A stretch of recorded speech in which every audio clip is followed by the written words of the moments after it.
বিশ্বকাপের মহাযজ্ঞ শুরু হয়ে গেছে ইতিমধ্যেই।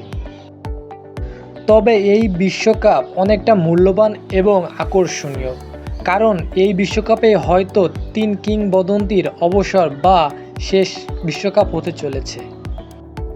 এখন দেখার বিষয় এই 3 কিংবদন্তির মধ্যে কার প্রভাব বেশি পড়বে এই 2026 বিশ্বকাপে।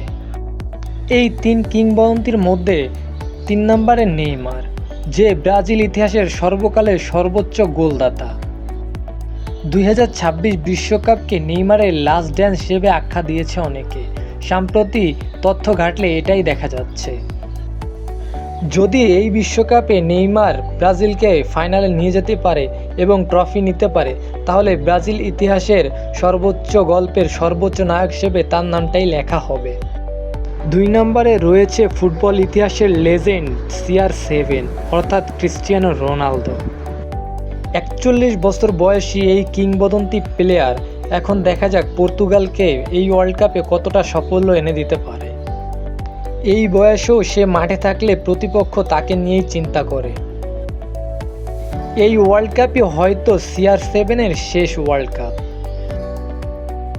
1 নম্বরে রয়েছে ফুটবল ইতিহাসের মহানায়ক লিওনেল মেসি, যাকে আমরা সবাই ফুটবল কিংবদন্তি LM10 বা ফুটবল প্রিন্স নামে চিনে থাকি। ফুটবল ইতিহাসে এমন কোনো ট্রফি নাই যেটা সে জিতে নাই। তার লাইফের সবচেয়ে বড় দুঃখ ছিল ওয়ার্ল্ড কাপ, যেটাও সে 2022 সালে নিজের থলিতে নিয়ে নিয়েছে। কিছুদিন আগে ইনজুরিতে থাকার কারণে তার অবসরের গুঞ্জন চারিদিকে ছড়িয়ে গিয়েছিল। তবে এই ওয়ার্ল্ড কাপে তার লিস্টে নাম থাকা এবং খেলার মাধ্যমে বোঝা যাচ্ছে সে এখনও অবসরে যেতে চাচ্ছে না। কিন্তু বিশ্লেষকদের ধারণা মতে এটাই হবে লিওনেল মেসির শেষ বিশ্বকাপ।